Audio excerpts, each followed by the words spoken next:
हरिओम। ये शरीर प्रकृति है और आत्म तत्व पुरुष है, परंतु दोनों तत्व प्रकृति तत्व और पुरुष तत्व ऐसा उलझ गए हैं, ऐसा उलझ गए हैं, ऐसा उलझ गए हैं कि समझ नहीं आता है कि प्रकृति तत्व कौन है और पुरुष तत्व कौन है। चूंकि माया है, माया का आवरण है, विषय है, विकार है, अंतःकरण है, इन सब के प्रभाव के कारण जो प्रकृति तत्व है वो प्रधान हो गया है। मुझे तो ऐसा प्रतीत होता है कि 99%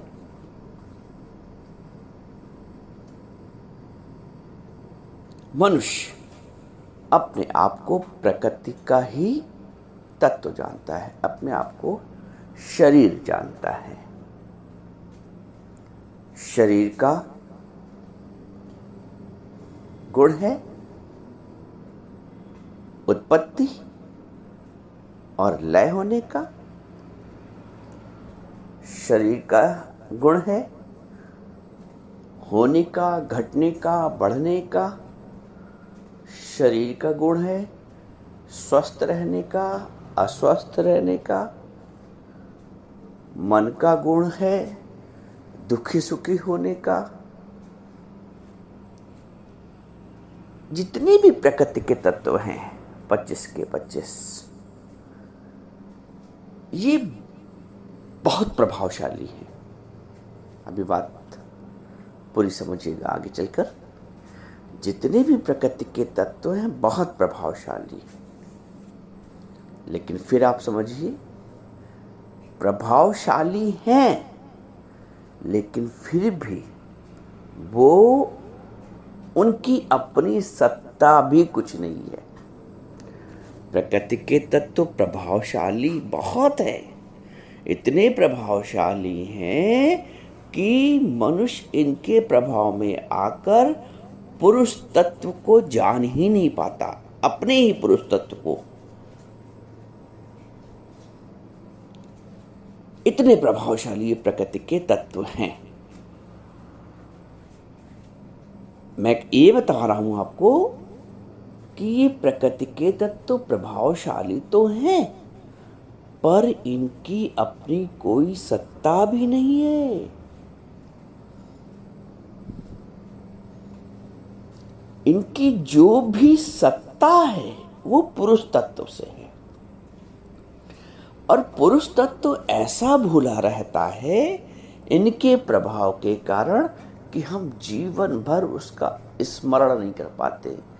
कितने लोग ऐसे होंगे जो अपने आप को ब्रह्म तत्व, आत्म तत्व मानते होंगे। साधारणतया तो ऐसा ही होता है, मनुष्य शरीर भाव से जन्मा है और शरीर भाव से ही अपना शरीर छोड़ देता है, मृत्यु को प्राप्त कर लेता है। कुछ विरले होते हैं जो खोज करते हैं, अन्वेषण करते हैं अपने आत्म तत्व की एक गुरु के माध्यम से। ठीक है, तो बात ही चल रही है कि प्रकृति तत्व हैं तो प्रभावशाली, परंतु उनकी कोई अपनी सत्ता ही नहीं है। और दिखने में भी प्रकृति तत्व आता है। जैसे इसको ऐसे समझो, पृथ्वी पर एक छोटा सा अंकुरण भी हो रहा है। छोटा सा अंकुरण, मान लो घासी है या कोई भी ऐसी गतिविधि हो रही है, वो अंकुरण किसकी सत्ता से हो रहा है आप समझ सकते हैं। आप कहेंगे बीज है, मिट्टी है। वो अंकुरण सूर्य की सत्ता से हो रहा है। पृथ्वी पे कुछ भी हरकत, मैंने बताया ना, छोटा सा अंकुरण भी हो रहा है, वो सूर्य की सत्ता से। पृथ्वी पर जल है, बादल है, वायु है, इस शरीर में ताप है, सूर्य की सत्ता से। क्या कभी ने प्रत्यक्ष रूप से सूर्य को कारण माना है?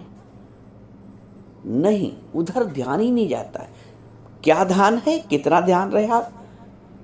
बीज बोया, अंकुरण हुआ, वृक्ष बना, फल बना, सेवन हुआ, आनंद लिया उसका।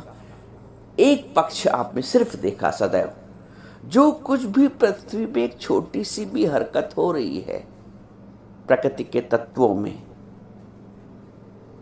वो सूर्य के कारण। सूर्य ना हो तो एक स्फुरना, एक अंकुरण भी नहीं हो सकता है। लेकिन सारा ध्यान अंकुरण पे रहता है। अंकुरण के घटने, बढ़ने, वृद्धि, अंकुरण, वृक्ष के बनने, कटने, सब, मतलब सारा ध्यान इस ओर रहता है। कोई सूर्य की ओर देखता भी नहीं कि हे सूर्य, आपके कारण ये अंकुरण हो रहा है, आपके कारण पृथ्वी पे ये जितनी हरकत है, एक लहर भी बन रही है तो आपके कारण, एक बादल भी बन रहा है तो आपके कारण। हमको बादल से मतलब है, हमको पानी से मतलब है, हमको अंकुरण से मतलब, हमको वृक्ष से मतलब, हमको अनाज से मतलब। अनाज कैसे हुआ? सबका कारण सूर्य। जिस तरह प्रकृति का हम स्थूल अभी अपने अर्थों से समझ रहे हैं, जो कुछ भी अंकुरण, संचरण, विचरण हो रहा है पृथ्वी पर, वो सूर्य के कारण। ठीक है, सूर्य एकमात्र सत्ता है इन जड़ तत्वों के स्फुरण की, अंकुरण की, विचरण की। लेकिन सूर्य पे ध्यान नहीं जाता है, कारण सूर्य है। वैसे ही ये शरीर है। जितनी भी प्रकृति के तत्व मैंने अभी गिनाए हैं, शरीर के तत्व हैं, 5 महाभूत हैं, 5 विषय हैं, 5 विकार हैं, अंतःकरण के चतुष्ट साधन हैं, मन, बुद्धि, चित्त, अहंकार, जितना भी प्रकृति तत्व है शरीर का, वो उस आत्मसत्ता से संचालित होता है। जैसे हम सूर्य को ध्यान नहीं दे पाते हैं और प्रकृति में ही उलझे रहते हैं जीवन भर, वैसे ही हम आत्म तत्व को नहीं ध्यान दे पाते, आत्म तत्व को नहीं समझ पाते, आत्म तत्व को समझ नहीं पाते और जीवन भर शरीर के इन तत्वों में उलझे रहते हैं। और ये तत्व इतना प्रधान हो जाते हैं, विषय, विकार, सूक्ष्म माया, स्थूल माया, इन सब के कारण, कि मुझे लगता है, मतलब एक मनुष्य को लगता है कि बस यही जीवन है, यही जीवन है, इन्हीं में उलझे रहना ही जीवन है। इस ग्रंथि में ग्रंथ पड़े रहना ही, अर्थात बंधे रहना ही जीवन है। नो, जीवन का उद्देश्य ग्रंथि में बंधे रहना नहीं है। इस ग्रंथि से छूटना, या भी कह लो इस ग्रंथि को खोलना जीवन है। कितने लोग इस ग्रंथि को खोल पाते हैं? सोई बड़ भागी जो सतगुरु पाए। गुरु के प्राप्त करने से गुरु एक एक ग्रंथि को, मैंने बताया था एक बार, महीन चिमटी से खोलता है, हलत पलत संवारता है।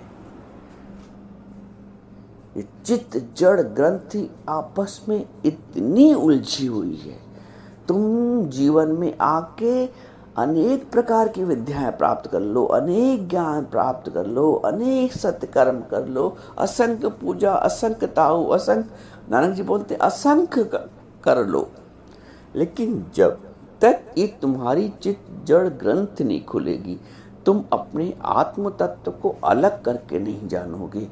शरीर पृथक है, आपका आत्म तत्व दृष्टा भाव वाला है, साक्षी भाव वाला है।